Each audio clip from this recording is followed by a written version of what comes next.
you. I was so in love with David that, we were just having a moment. And I'm like, oh, okay. Forget about me. So I remember to forget about him. Hey guys, a real quick one. I wanted to do a little video on this. I think this is a really powerful episode because I think there's a lot of things that were relational that needed to be spoken about.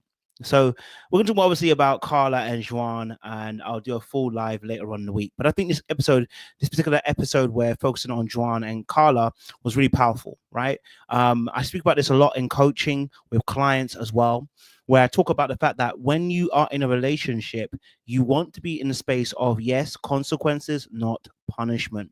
And if you don't know the difference between the two, let's quickly talk about it. Punishment is when you decide to react to something in a way that is about teaching the person not a lesson, but teaching them hurt, shame, embarrassment, guilt tripping, and manipulation. You are trying to let them feel how you feel, and it's all about control. Whereas consequence is a natural occurrence. It is an action that is born out of teaching the person, quote unquote, accountability, but also teaching that person a valuable lesson in how to be in the future.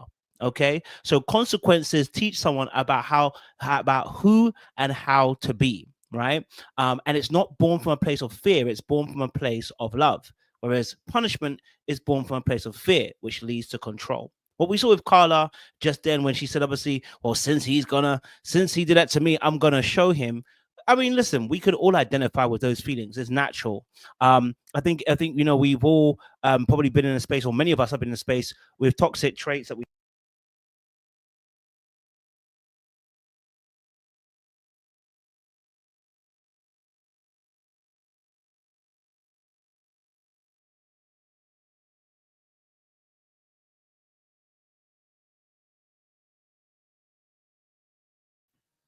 Don't tell me I've been muted the whole entire time. I hope not. So sorry about that. I don't know. Did you guys hear the beginning of this? Damn, I feel like I was talking and it just muted. Damn, I've been talking good. Okay, so talking about obviously about Carla and talking about Juan, I think this is really important. I think when you talk about Carla and Juan, what you really want to be able to focus on is you don't want to you don't want to be in a space of being a punishment. You want to be in a place of consequences. With Carla, what we saw was somebody become passive aggressive in that space because she was hurt by what he had done. She was hurt by the fact that he had confirmed something about herself. Many of us do retaliation and toxic traits because something happens to us that triggers us, that reminds us of something that's already happened to us in the past.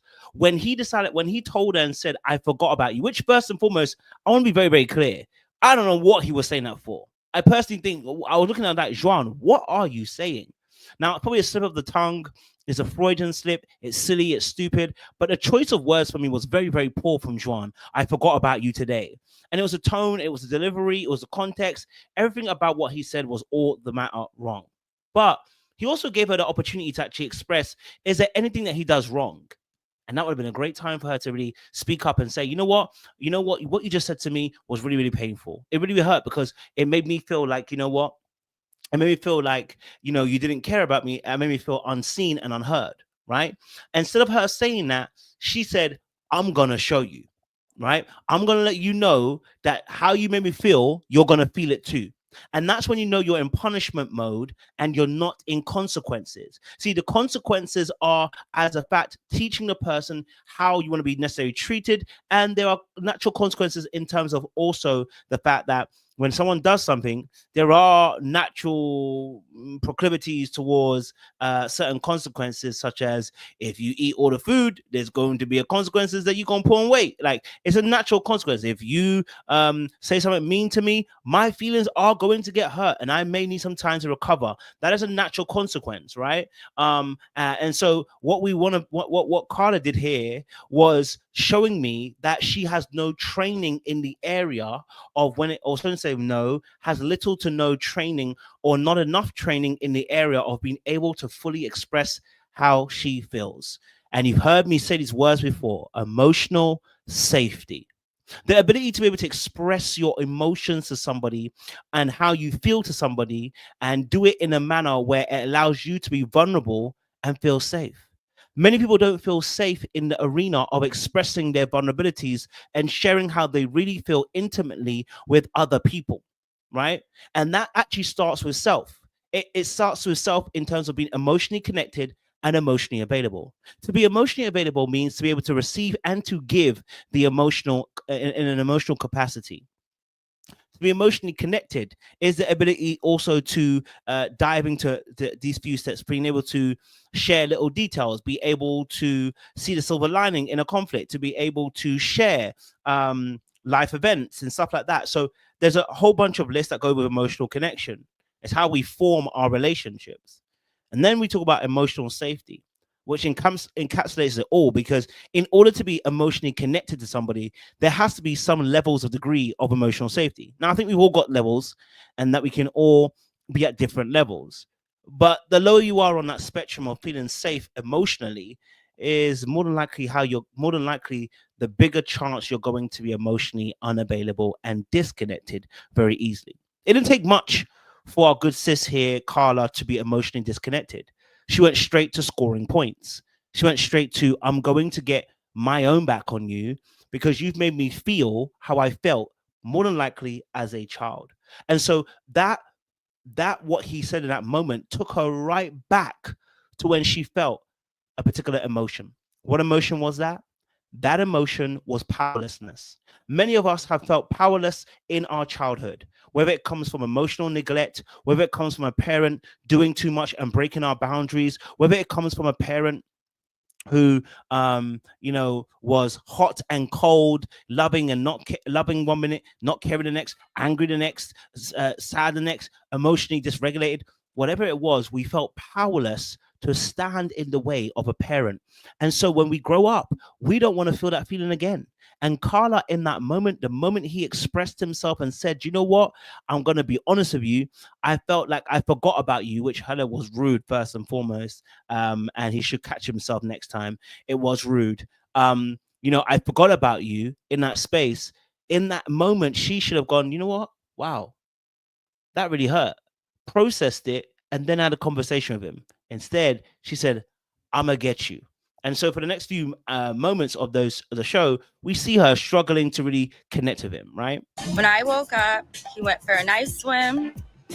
And I said, you know what? I'll meet you at breakfast, knowing that he had to pack a bag and didn't have a bag to put his clothes in. So she really started punishing him by removing her services from him.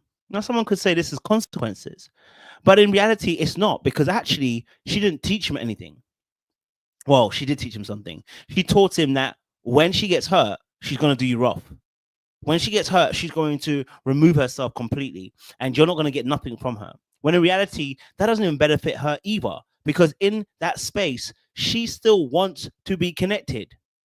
And so it becomes a punishment, which actually hurts both of them, because now she loses the connection in that immediate moment, but also at the same time, she doesn't get to communicate how she feels. Yeah, she might feel better for a short while, but she's actually put the relationship into jeopardy in those few moments by being passive aggressive. Okay. And so this goes back to what I said in the very beginning, which is, what is the training that Karla has gone through in terms of being able to express herself? What relationships does she have that she can feel comfortable sharing how she felt? Now, of course, this is a new man. It's Juan. It's somebody, Juan, sorry, who she has never really met before, and they're married at first sight, and they're trying to make it work. And that only increases the anxiety and the stress that she's probably feeling. And so she resorts back to her survival tactics that she's learned probably as a young child. And she thinks to herself, it's easier if I teach him the lesson by punishing him than actually expressing how I feel. And that will tell you again where your training lies. The Bible says, train a child up in the way to go, and he will not depart from it. You're not going to stop doing what you do when you've been trained to do what you do. We love Liam Neeson because he's in the film Taken, and he says, I have a particular set of skills.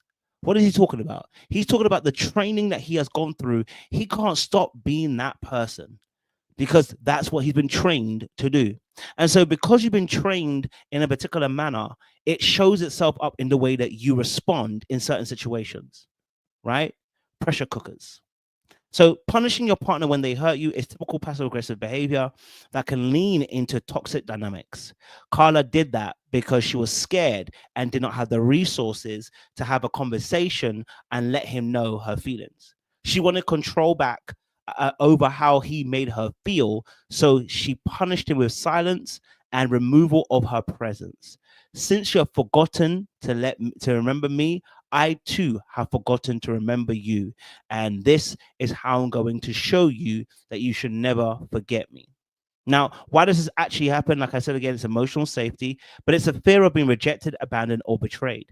It is a feeling of being unseen, unheard, and unloved, which actually really equals low self worth and low self esteem that we usually exhibit in those relationships that are exposed in romantic relationships or friendship relationships as to why you're not doing X, Y, and Z.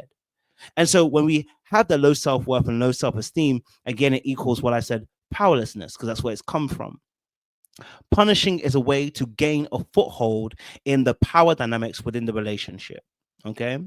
All right. Now, why didn't she bring up this point up at the table? You know, she could have brought it up. Why didn't she tell him at the table when he said it that actually her feelings are hurt? Let's have a look.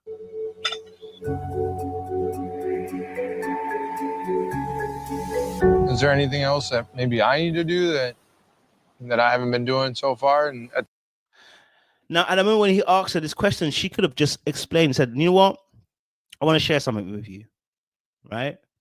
I want to share that, you know, what you said hurt my feelings.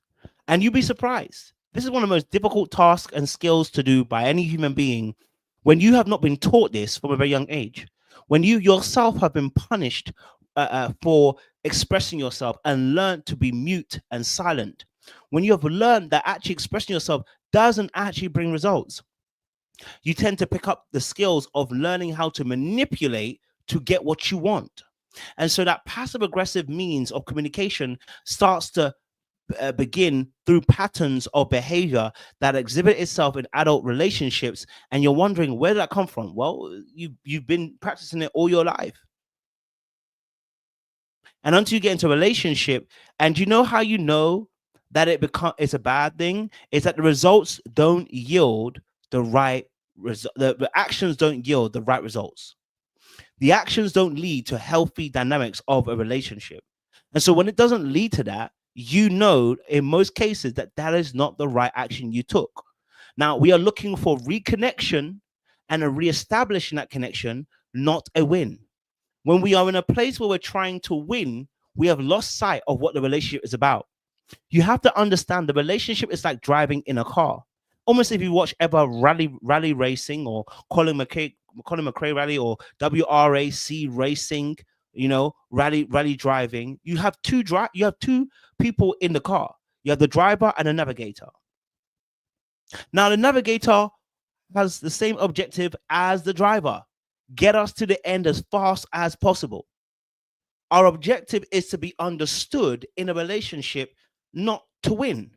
But when you are born in toxic dynamics and grew up amongst the weeds, you learn that it's about winning, not about understanding. Because being understood was never up for grabs on the table in your house. Crazy. Being understood was not up for grabs in your household as a child. You have to fight for every scrap of attention, love, care, appreciation, acknowledgement, you know, even connection. And so you learn very early on that actually, why am I trying to be understood? I need to win. Those who win have power control. And if I have power control, I can't be ignored anymore. I can want it when I want it, have it when I have it, right? And so when you get into your adult relationships, as we've seen with Carla here, she wants to win. I'm going to hurt you back. Rather than, wow, I actually feel hurt here. I want to be understood. You know, how could he forget me? That's painful. Rather than expressing those true sentiments, she goes to the win tactics. And in the win tactics, there are winners and there are losers. And the overall loser is your relationship. You may have won that battle, but you've now lost the war, right? So why didn't she choose the time to speak to him in that moment when he asked, is there anything you want to say? Let's look The at stage this. of our marriage. I don't want to have to ask for these things. I think if anything is going to change, it would happen naturally, and I would want it to be just that. She was in so much pain in that immediate moment. Her lip was twitching and everything, and her eye was going. She was hurt by what he had said, right? And so why didn't she say anything in that immediate moment? There are several reasons why. She didn't feel safe, and she did not feel she would be heard nor considered. She did not feel she would be heard nor considered. And that is nothing necessary. That doesn't mean that Juan has done a bad job of creating a safe space, because even if you create a safe space, a person still needs to step into that space. So she did not feel safe that she would be heard nor considered. Guess what? Because she's experienced a lot of times of being unheard and ill considered, right? And she probably does it with herself as well as she does it, as well as she's experienced it in her childhood, because we tend to perpetuate the behaviors that we actually don't want to see. You want to be heard, but do you hear yourself? You want to be loved, but do you love yourself?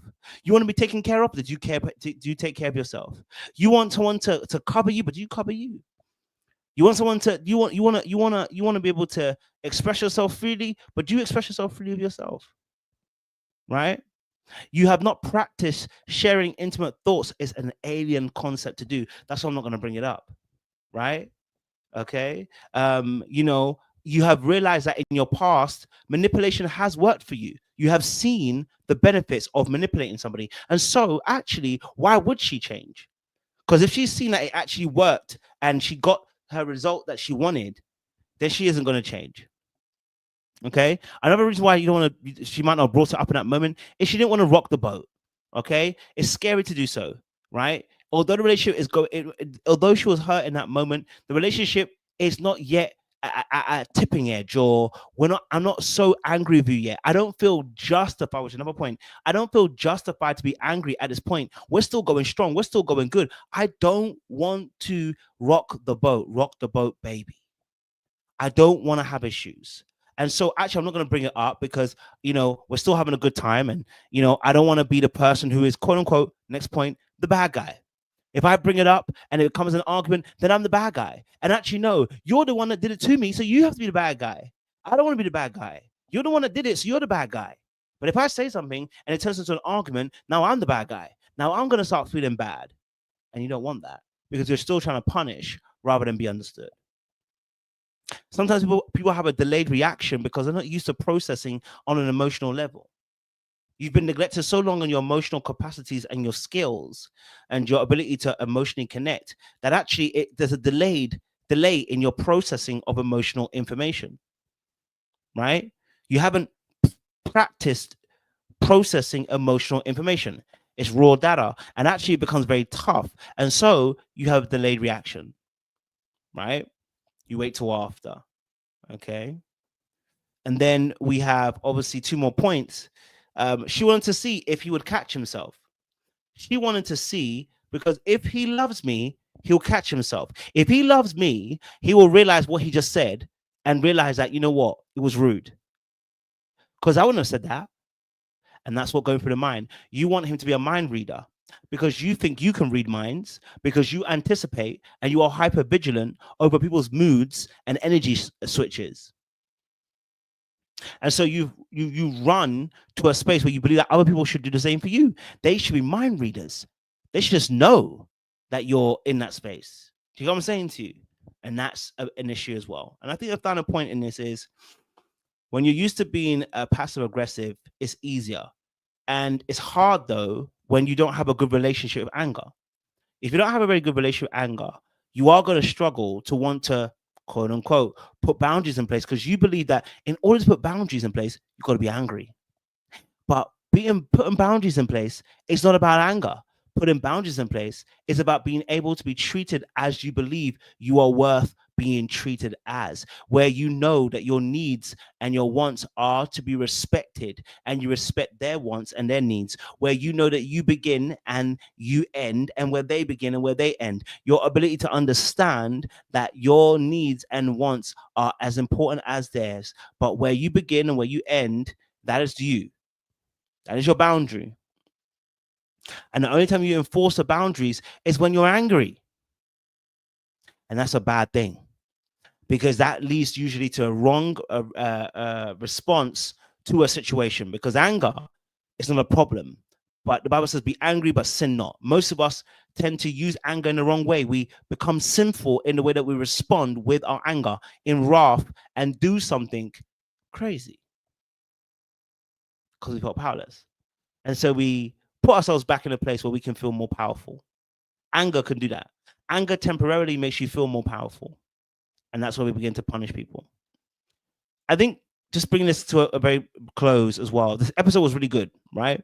I think we had Thomas and Camille, which I'd love to do a video on, because Thomas and Camille, I don't actually have a problem with what Camille said. Can we be honest? Just really, really quickly, what Camille was basically saying was, I need a man that's a bit more black. Now, culture is a massive thing.